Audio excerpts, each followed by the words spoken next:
Hello, everyone, and welcome to this week's episode of Unleashed. It's part 2 of a 3-part series, a deep dive into Colorado politics. Today, we're going a deep dive into the Democrats. Let's get started.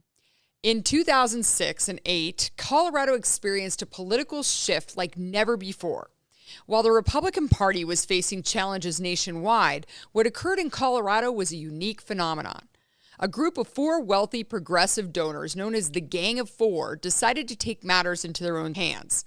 They disregarded the state Democratic establishment and established a privately funded political infrastructure. The new campaign finance reform laws supported their efforts, allowing them to reshape the entire political landscape of Colorado. The Gang of Four consisted of Rep. Bridges, father of Jeff Bridges, who's in the state legislature, Tim Gill, Jared Polis, and Pat Stryker of Stryker Medical. These influential figures embarked on an ambitious mission to replicate and expand the essential functions of the Colorado Democratic Party. From policy generation to leadership recruitment to coalition building and grassroots activation, they personally financed numerous organizations, including 501c3s, C4s, and 527 groups. Working in harmony, these organizations helped dismantle the Republican establishment and installed left-leaning policymakers in its place. To truly grasp the significance of this transformation, we must recognize that the Blueprint Project in Colorado represents, we've got a guest, Moo, my kitty. We've got to realize that it's more than just a state-level political shift. It exemplifies a potential model for political change nationwide. While the left has successfully exported the Colorado model to other states, they've also underscored the changing landscape of American politics. The future of state-level politics is becoming intertwined with national politics. The Colorado model has become a subject of discussion for some time, with journalist Fred Barnes even writing a compelling article about it back in 2008. However, it's in the book, The Blueprint, How the Democrats Won Colorado and Why Republicans Everywhere Should Care, by former Republican Colorado State legislator Rob Witwer and Denver-based political journalist Adam Schrager, that we gain an in-depth understanding of the inner workings of the left's political infrastructure here. Interestingly, the book's title might have been more accurate had it been called The Blueprint, How the Left Won Colorado and Why Conservatives Everywhere Should Care. It highlights the fact that it wasn't solely the Democratic Party that achieved the victory. Instead, it was the progressive left, the leftist of the left, using the party as a means to their political ends. This revelation carries significant implications for conservatives. First and foremost, conservatives should recognize that they are not merely facing the Democratic Party of old. They are confronting an aggressive and well-organized left that seeks to implement their vision of statism throughout the country. This progressive force begins at the state and local levels and builds its influence toward the federal government. Secondly, conservatives have the opportunity to emulate what the left accomplished in Colorado. We can create our own privatized political infrastructure and utilize existing parties as vehicles to achieve our goals. The Democrats in Colorado, particularly the influential donors known as the Gang of Four, including Jared Polis again, created and funded numerous nonprofit organizations as part of their efforts to reshape the political landscape. While it's difficult to provide an exhaustive list, because there are so many, here are some notable examples. The Gill Foundation, which was founded by Tim Gill, is dedicated to promoting LGBTQ rights and equality. It has played a significant role in supporting pro-LGBTQ policies and candidates across Colorado and beyond. Progress Now Colorado is another one. Progress Now is a very progressive advocacy organization that focuses on issues such as healthcare, education, the environment, and social justice. It aims to mobilize grassroots support and influence public opinion. New Era Colorado. I saw New Era at CU quite a bit on campus. It's a youth-driven organization that works to engage and empower young people in politics, like far-left politics. It focuses on issues that are relevant to young voters, at least for the Democrats, and encourages their participation in the political process. They basically recruit them to vote and sign up to register to vote. The Jared Polis Foundation is next. Founded by Jared in 2000, the foundation supports education and youth empowerment initiatives. It invests in programs that promote technology, innovation, entrepreneurship. Stryker Foundation. Pat Stryker, another member of the Gang of Four, established the Stryker Foundation to support various causes, including healthcare, education, and arts and culture. America Votes is a national organization with a presence in Colorado. It coordinates and supports progressive organizations' voter mobilization and engagement efforts, aiming to increase turnout and influence election outcomes. The Colorado Democracy Alliance, the CDA or CODA, was formed as a network of progressive donors and organizations. It aimed to coordinate all their efforts, share resources, and build long-term infrastructure to advance far-left progressive policies in this state. These are just a few examples of nonprofit organizations created and funded by Democrats in Colorado. They know how to build a system. There are many more organizations and initiatives that have contributed to the progressive political landscape in the state, including some fake media outlets, fake in that they are progressive operatives pretending to be journalists. Boy, did I deal with this firsthand on the campaign trail. They use trackers that follow candidates and provide a way to pump stories to the jaded liberal corporate media here in Colorado so they can follow up. The Colorado Times-Recorder and Colorado Newsline are two of these news organizations in Colorado that pretend to provide legitimate coverage of politics, policy, and current events. The Colorado Times-Recorder was founded by a journalist or so-called journalist named Jason Salzman. It is a progressive news outlet that focuses on supposed investigative journalism and reporting on progressive issues in politics in Colorado. The funding sources for Colorado Times-Recorder are not publicly disclosed on their website, but it's likely the typical players, including the Gang of Four. CTR targets conservative candidates and individuals with the intent to cancel us. It's run by individuals who describe themselves as social justice warriors who actively seek out stories that could be used to undermine us conservatives in the future.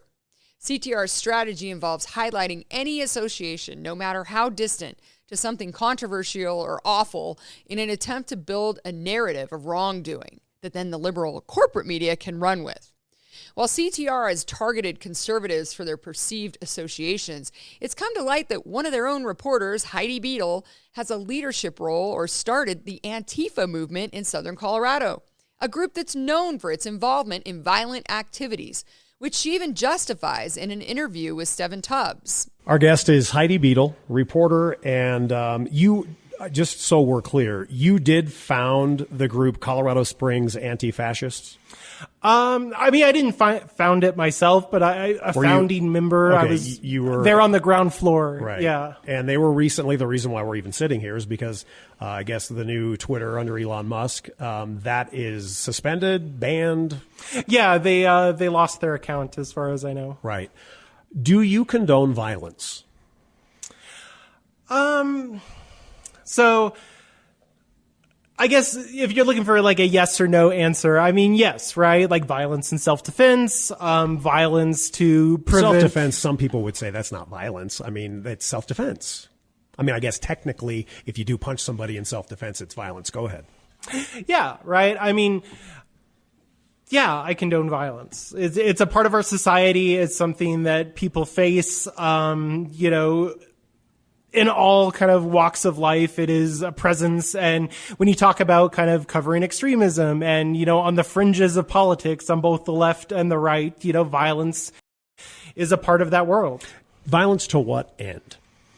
That's a good question. From kind of the leftist perspective, from, the anti-fascist perspective, right? The idea is that, it's violence in opposition to these fascist groups that are organizing, that are, advocating for violence against marginalized groups, that are, doing these kind of objectionable things, right? It's if somebody dies, is it, well, so be it? I mean, the fact that you're paused on that is amazing to me. Well, that's certainly a risk. And people have died, right? In Charlottesville, Heather Heyer was killed. Activists here in Colorado have, dealt with violence while engaged in activism. In 2018, 2019, there was an activist who was stabbed and almost died. It was a really horrific thing. And they were like taking I'm talking down... about, though, being proactive as violence so as killing a means someone to else. an end. No, if that happens, if you see me, you or somebody that I guess you could speak for, hypothetically, if I'm involved in something you don't like and violence is condoned and I'm killed, is it, well, that was the risk? Yeah. Yeah. It is, that's part of the risks that it entails, and people look at like the controversy over Antifa as, this sort of like leftist thugs out to like beat up all conservatives, but it's a lot of kind of mutual kind of combat, don't you Antifa think, Heidi, versus Proud Boys. Don't you think that on the right, we're looking at, we're accusing, and I don't even want to say we, take you and me out of this.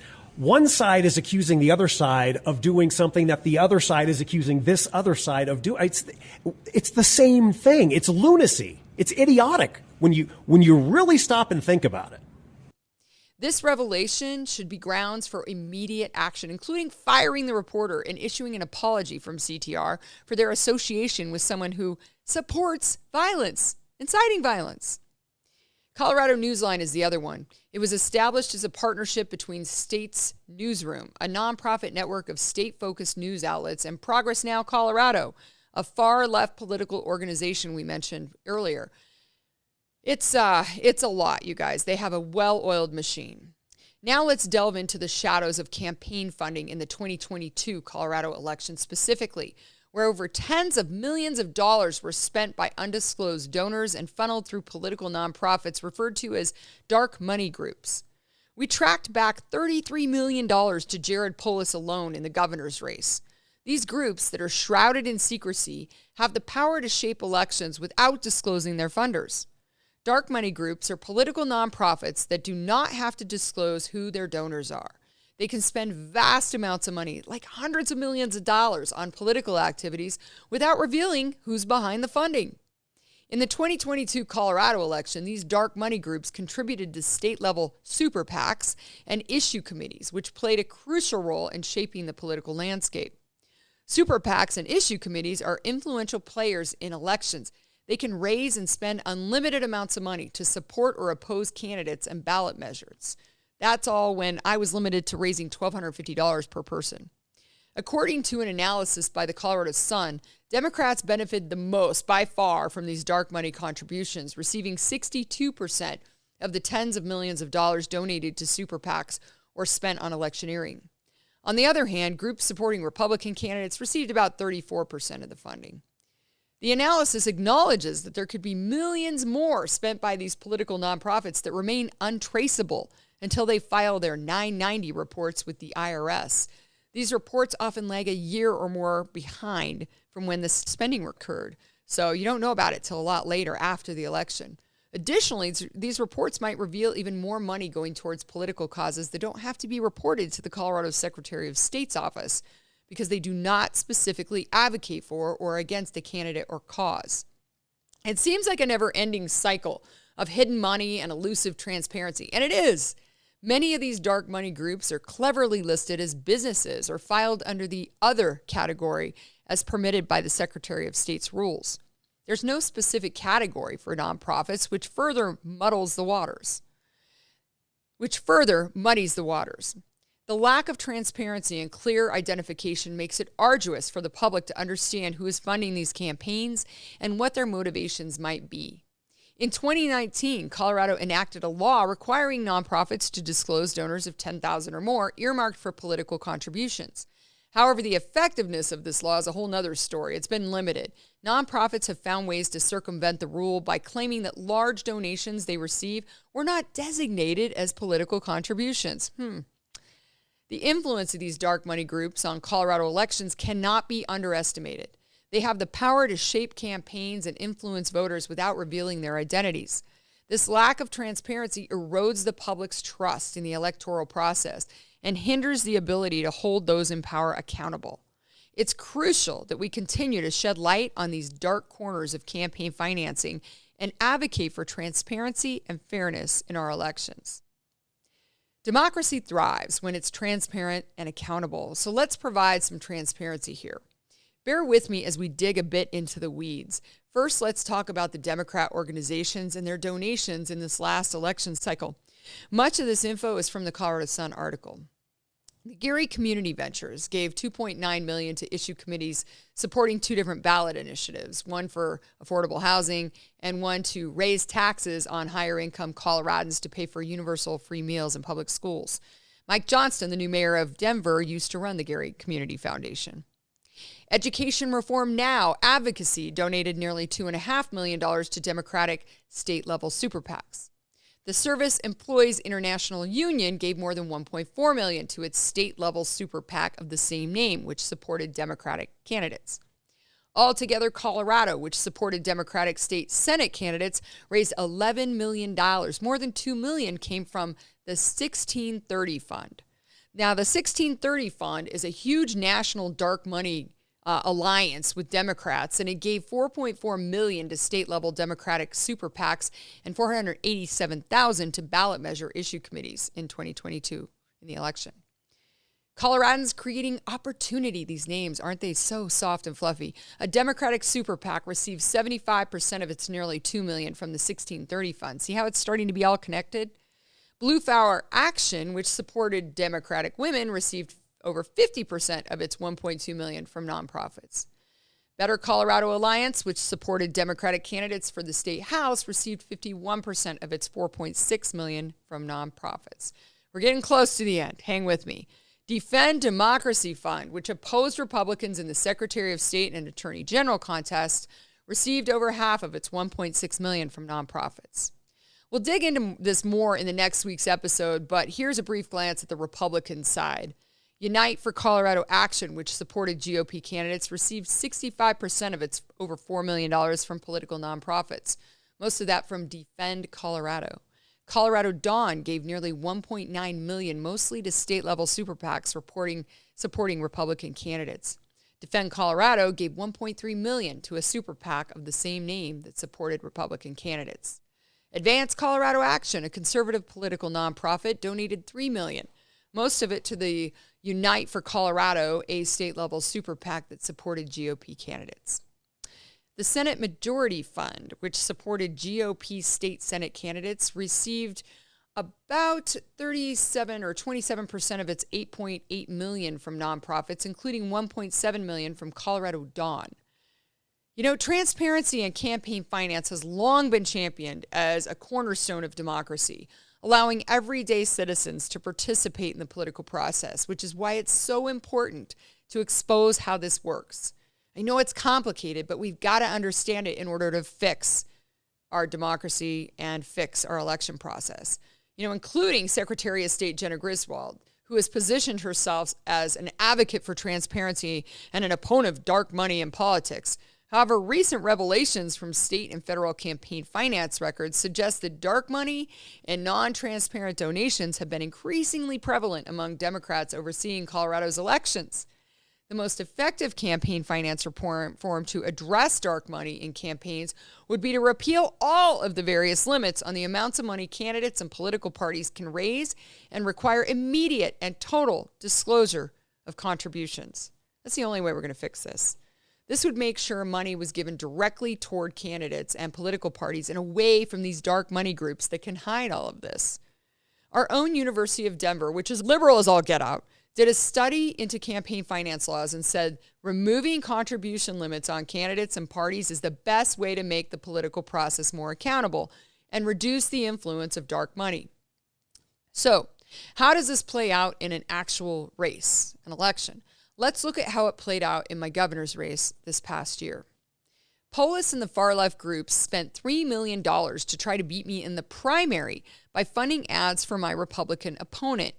It may not have taken me out in the primary, but I had to spend every penny we had raised up until that point to fight back against it, which left us bruised and almost broke going into the general election. That's just what Jared Polis wanted. They did this across the country, and my race was one of the few where we were able to eke it out and not get beat in the primary. Joe O'Day, too.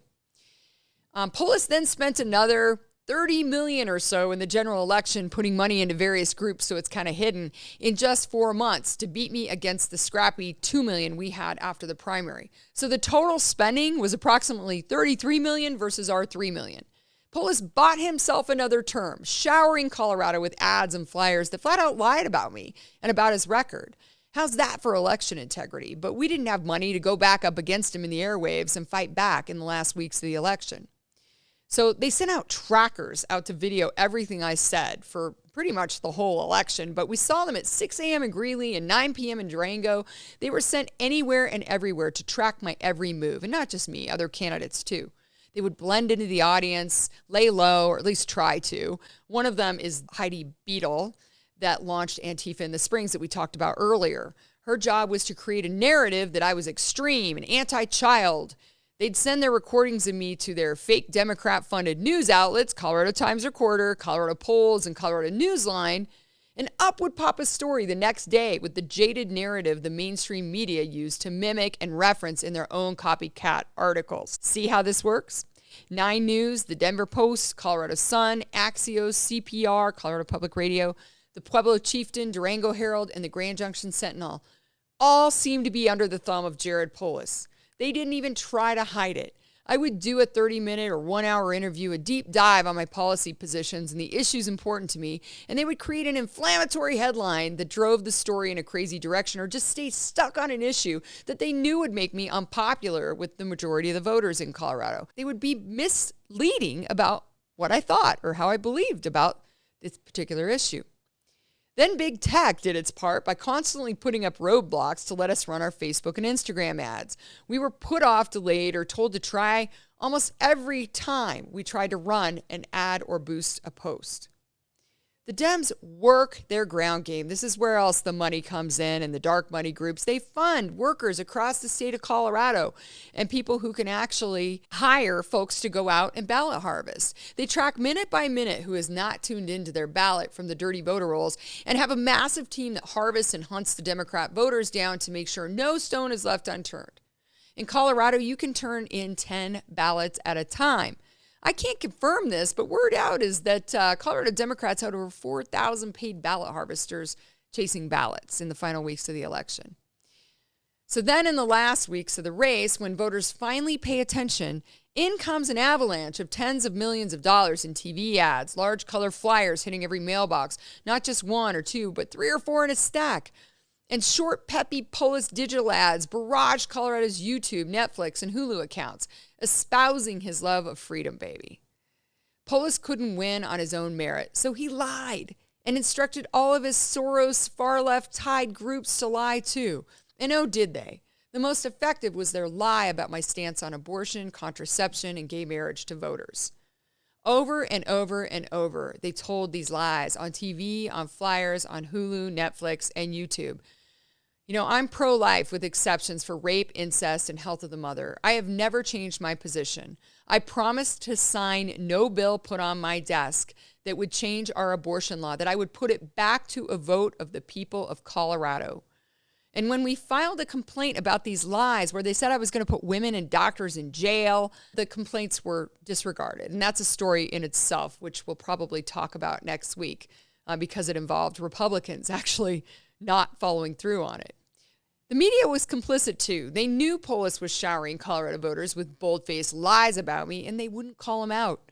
The TV stations aired the ads, knowing they were false. We told them they were false. Millions of dollars worth, including Fox News.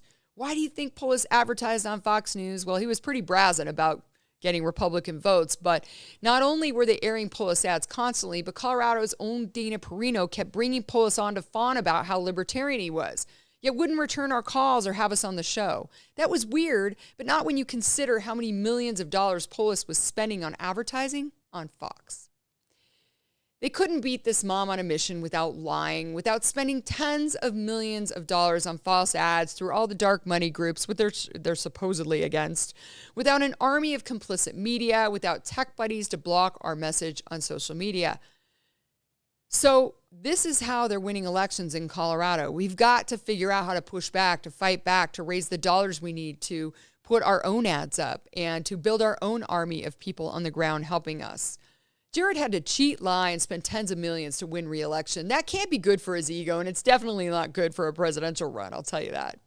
Which, as a reminder, is why we are educating you on these details. It's not to rehash the governor's race. It's because I know inside and out how the money flowed and what groups were involved. You can't win if you don't know how you lost last time. We need to understand how Jared and the Democrats tactically do this so that we can play their game or stop them and win again in Colorado. And we can certainly stop Jared from any shot at doing this around the country or as president if we know how this works. So next week, we'll dive into our own party, not to do harm, but to understand how we got here over 2 decades and how we fix things going forward. Until next week, thanks for joining me on Unleashed, where we talk truth, lies, and politics. And thanks for putting up with my furry little friends who decided to be part of the show today. Moo and Maverick, you did a good job as my assistants. Have a great day.